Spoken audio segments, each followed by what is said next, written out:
Լույս արևելքում միսիոներական միությունը ներկայացնում է Չարլզ Սպերջեն։ Նա բացում է և ոչ ոք չի փակում։ Հայտնություն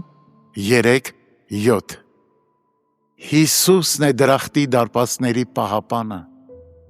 և ամեն հավատացող հոգու առջև նա բացված դուռ է դնում, որը ոչ մի մարդ և ոչ էլ սատանան չեն կարող փակել։ Ինչ ուրախություն է բացահայտել, որ Տիրոջ հանդեպ եղած հավատքն է այդ հավիտենական դռները բացող ոսկե բանալին։ Ով իմ անձը, արդյոք դու կրում ես դա քո ծոցի մեջ, թե հույսդ ունայն բաների վրա ես դրել, որոնք քեզ ի վերջո հուսախաբ կանեն։ Լսիր այս առակը և միտքդ պահիր։ Մի անգամ թագավորը մեծ խնջույք է կազմակերպում և համայն աշխարհին հայտարարում է, որ ոչ ոք չի կարող մուտք գործել այդտեղ, բացի նրանցից, ովքեր իրենց հետ աշխարհի ամենագեղեցիկ ծաղիկը կբերեն։ Արդյունքում հազարավոր մարդիկ են հավաքվում դարպասների մոտ և նրանցից յուրաքանչյուրն իր հետ բերում է այն ծաղիկը, որն իր այգու թագուհին է համարում։ Ինչևէ, նրանք ամբոխներով դուրս են քշվում թագավորի ներկայությունից և նրանց թույլ չեն տալիս մուտք գործել տոնահանդեսի սրահը։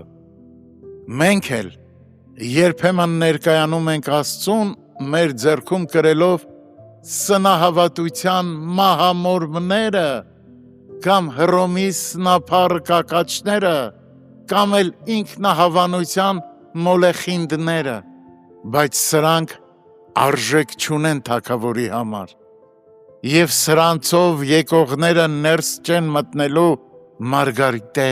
դարպասներից։ Ով իմ անձը, արդյոք Սարոնի վա՞րդն ես հավաքել, արդյոք մշտապես դաշտի Շուշանն ես կրում քո ծոցում։ Երգոց 2:1 Եթե այո,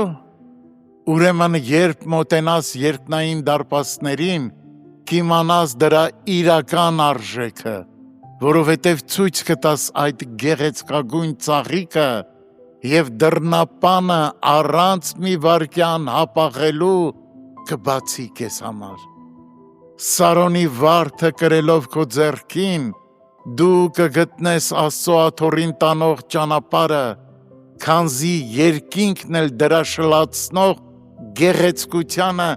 գերազանցող որևէ բան չունի և դրախտում աճող ծաղիկներից և ոչ մեկը չի կարող մրցել դաշտի Շուշանի հետ։ Ով իմ անձը, հավատքի ձեռքով պինդ բռնիր Գողգոթայի առնագույն վարդը, սիրով պահիր այն, հաղորդակցությամբ պահպանիր այն և զգոնությամբ դարձրու քո ամեն բանի մեջ։ Այդժամ դու երանություն կվայելես վեր ամեն օրհնությունից և երջանկություն կգտնես վեր ամեն երազից։ Հիսուս, իմը եղիր հավիտյան, իմ Աստվածը, իմ երկինքը, իմ ամենը։